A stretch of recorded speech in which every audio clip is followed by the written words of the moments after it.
Hello YouTube, it is Toy Adventures here again in a new setup.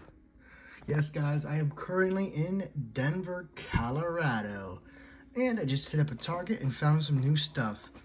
So, today we'll be taking a look at the Cyanosaurus, the brand new dinosaur. Now I know this is kind of ghetto for one of our reviews. First of all, I'm holding the camera, so I won't be able to do too much.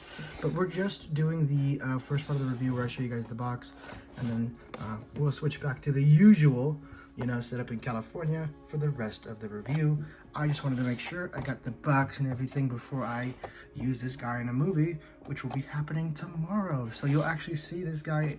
Actually, I think the reviews will be up before the movie's up, but you'll see this guy in the next movie for sure, because by the time you're watching this, I've already filmed the movie and it's already being edited. So, take a look at the box. Very standard. Just shows you these little action gimmicks. You have one in the tail, and it's a really nice puppeteering gimmick, as you can see. We'll cover that more once we open it up. Take a look at the back. Pretty standard stuff. I do have him, and I have been skimping out on his reviews for way too long. I know, guys, but just hasn't really interested me. But I will probably get it up once I get home. And yeah, that's pretty much it. You got Chomp, total thrashing action. Now I would review this whole thing right here, but I do not have a light. I don't have a tripod, so it just would be a super uncomfortable, shaky review. You guys probably might get even motion sickness. So I'm going to go ahead and wrap this intro up. We're going to get this guy out of the box, and I'll see you guys back in California. Voila! And here we're back at the Californian base. Yep, here we're back at our regular studio, and now we can actually get on with the actual review. So this guy looks a little dirtied up. It's because, guess what? He's already been used in a movie. I know I'm super late on these review, guys. I was supposed to do these the day I got back, but I was just so tired and exhausted. So I decided I would wait a little bit. Not to mention, I still have to edit that movie. So I've got a full plate ahead of me. So let's go ahead and get this review done rather quick. Mainly because this thing's nothing too crazy. So, from what I remember, this is the Siamosaurus. I may be pronouncing that name a little wrong because I don't have the box right next to me. Obviously, that box is in the trash can that is now thousands of miles away. Anyway, that is not needed because this is a overall simple dinosaur figure like the rest of the line. It does look very nice, but it looks more like a crocodile where it's on its all fours, kind of crawling around, as opposed to the usual Spinosaurus toy we get. Although Spinosauruses, in actuality, should be something along these lines. If you didn't know, they look more attuned to this, a little more streamlined and less jagged and bumpy, but, in the same ballpark. As for this little guy's gimmick, he has a button here on the tail that moves around. When you move the tail around, even without the button, it puppeteers the guy's neck around, back and forth, up and down. And when you press the button, obviously you can control the mouth. I love these gimmicks on dinosaurs so much because they're simple, but they let you express with the toy and have fun, and you can control the mouth. This is just a perfect overall gimmick for a dinosaur toy, so I really have nothing bad to say about this particular figure. The gimmick on it is perfect, and being able to control the opening and closing of the mouth is always a fun gimmick to have.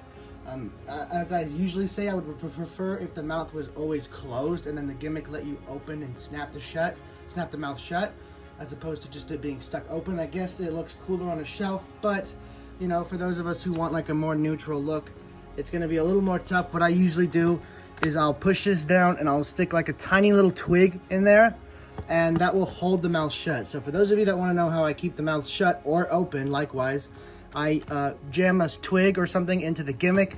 That will keep it temporarily, wedged open or shut, depending on what I need. So, that out of the way, it has a pretty cool gimmick. For articulation, it is really basic. You can twist the arms around here, move them in and out. Pretty standard for Mattel fare, meaning you can get this guy nice and flat. But other than that, what other poses can you really achieve? Maybe him waving high? Or, I don't know.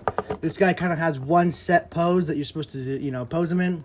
Of course, he has this obnoxious looking gimmick. It really stands out on this guy because it's not molded in right. So it really, really stands out on this particular guy. The color scheme for him is pretty nice. The white that they used on the black actually looks more like stress marks than it actually does like a different color scheme. It's not that good. The paint on the head is pretty basic. It's a pretty jarring switch between the two scale colors. There's no fading going on. The spine is really, basic. Colors are basic on this guy, and I don't really like it. This marbling effect is what they used to put in Mega blocks to kind of give it a camouflage look, but it does not work on a living creature. It just looks like a bunch of stress marks, and the plastic didn't come out of the mold right. So, not too impressed with the paint on this guy. It does not look natural or dinosaur-like at all. Just kind of a weird option. So hopefully this guy will get repainted with a better paint scheme. Well, that's it for that. Let's go ahead and get on to size comparisons because there's really not too much to say about this guy. Alright, starting us off with a standard human figure. Here is how this thing compares to a standard human. Pretty fair size, bigger than our usual Baryonyx or Suchomimus, which is fun. Speaking of which, here's another Spinosaurid, the Baryonyx compared to it. Looking pretty good as well. This thing is a little on the short stature side, being because of its squat little stance. And then here it is, of course, with a big old T-Rex. Now this guy has some trouble standing nowadays, even with his big feet. Mattel will make the feet big to help it stand and then give it weak knees so it can't stand anyway. It just be like that. Anyway, guys, that is pretty much all I had to say about the Siamosaurus. Really not a lot. It's kind of a nobody dinosaur. No one really knows about it, and well, I'm sure a lot of us are learning about it through this toy line. As for the toy itself, it's pretty cool. The paint on it is kind of weak. The white, again, looks like stress marks rather than any kind of natural paint scheme on a dinosaur.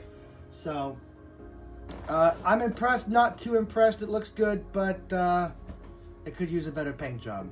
Anyway, guys, that is it for this review. Tomorrow's review will be or it might even be today, depending on when I choose to upload it, but the next review period will be the Chaos playset. I finally found it, and now I will be able to do the review. Of course, the intro will be in Denver again, and the review will be here. So, stay tuned for that review coming up next. I know this one was short, but I really didn't have a lot to say on this guy.